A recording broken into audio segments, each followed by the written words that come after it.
In this video, we're going to talk about how to throw a fastball, 4-seam grips, 2-seam grips, how to not make the ball accidentally cut, how to get a little bit of sink and run, 3 fingers versus 2, adults versus kids, all this different stuff. So stick around. We're going to cover everything about the fastball.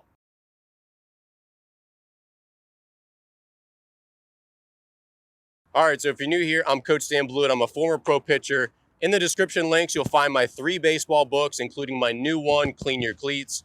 You'll find my online courses for pitching, for mental training, all this other stuff. And if you haven't yet, definitely subscribe to my channel because I have lots of baseball videos for both beginners, advanced, players, coaches, parents, all that good stuff. So in today's video, we're going to cover the fastball. And there's a lot of things that you probably don't know about the fastball that I'll cover today. I'm going to do chapters in this video, so if you look at the description, you'll find that there's timestamps where you can jump around if you want to jump to different spots. But let's first start with finger placement. All right, so basically we've got our seams, right?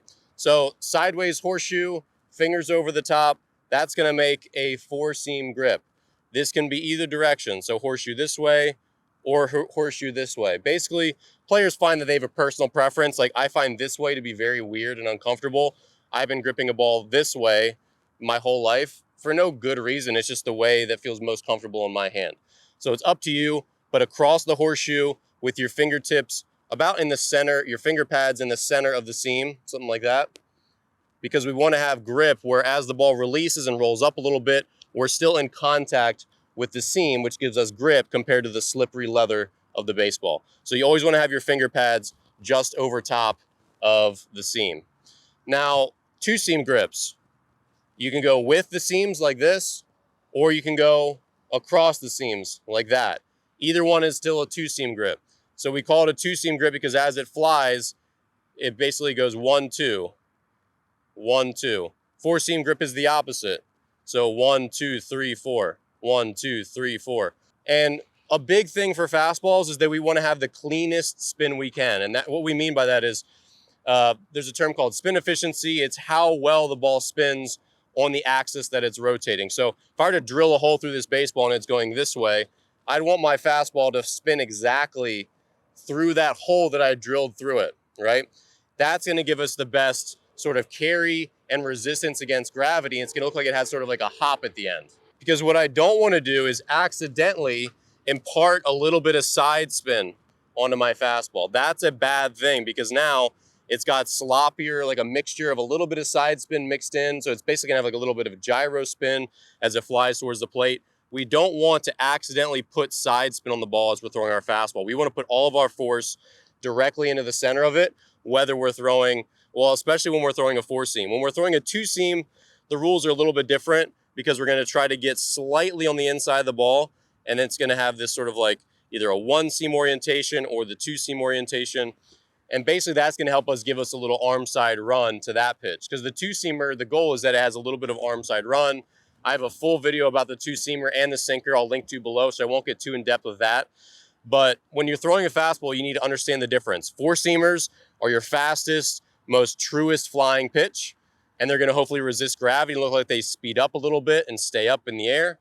2-seamers are going to have a little bit of arm side run and a little bit of sink to them. So there's a different use case for 4-seamers versus 2-seam fastballs. Now let's cover finger placement and how many fingers. So if you're a young pitcher, it's totally fine, or a young player in general, it's totally fine to use 3 fingers, regardless of whether it's 3 fingers or 2 fingers. Obviously 2 is the way you want to do it long term when your hands are big enough. Your thumb's going to be on the bottom, and these 2 fingers are going to be tucked down to the side. That's a standard fastball grip. As it releases, none of those fingers are going to be on the ball, so it doesn't really matter that much, but they're just there to help guide it on its path towards the plate. So as you release, you're going to end up here eventually anyway. So don't worry too much about the placement, but you don't want to have your hands on the side by any means.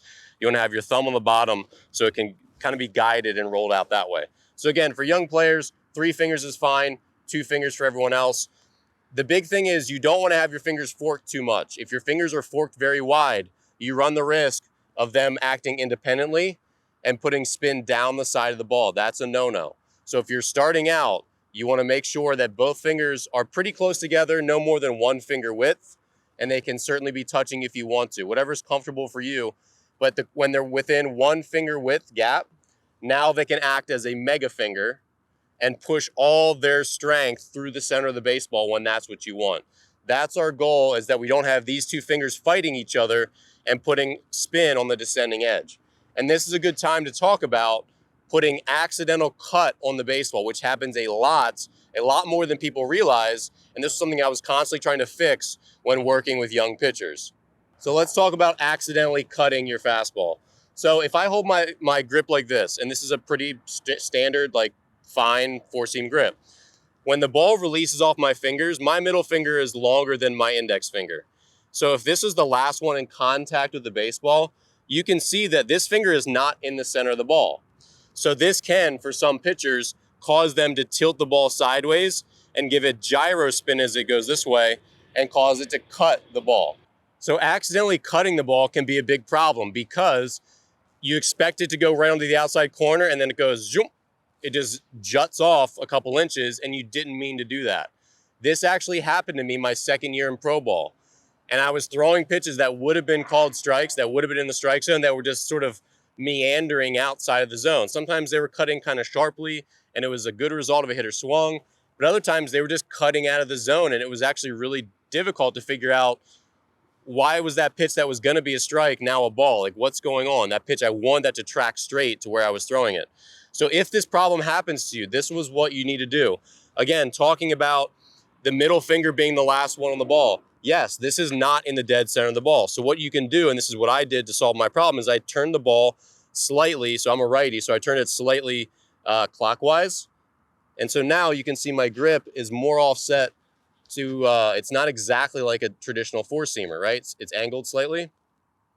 So what this does is as I release the ball, you can see I'm now in the dead center with my middle finger, because instead of here to here, I'm now here to here, and I'm dead in the center of it. And it feels a little different because I'm right on the top of the sphere, right? Baseballs are a sphere, so if you're on the descending edge, it's going to feel different than if you're in the dead center of that sphere. So if you have this problem where you're accidentally cutting the ball, move your fingers, turn the ball slightly this way, and you'll have that sort of offset four-seamer, and that will stop the cutting in almost all situations. All right, and my last tip here is not about grip, but it's about finishing your fastball. So great pitchers, all high-level pitchers, are great finishers. You don't really get your money's worth, so to speak, throwing early. You get it whipping the ball late. So to get the best spin and the best life on all of your pitches, not just your fastball, you have to really pull down hard at the end. You have to really extend through the end and act like you're trying to throw that ball through a brick wall. I don't mean that you overthrow it, because you don't, but you really get that every last little bit of the baseball, the way it comes off your fingertips. That's how you really get that explosive fastball. All right, so that's it for this tutorial on how to throw a fastball. Obviously, the fastball is the simplest pitch, right? You just get the ball, get the grip, and you throw it. But as you learned in this video, hopefully, there's a lot more to it than that. And there's some little nuances that can make the big difference between getting some accidental cut, getting a little bit of sloppy side spin mixed in, or just not having the command of the pitch that you want. So hopefully you found this video helpful. Definitely subscribe to the channel if you're new here. Check out my books and online course in the description. Leave a comment if you have any questions, and I'll see you in the next video.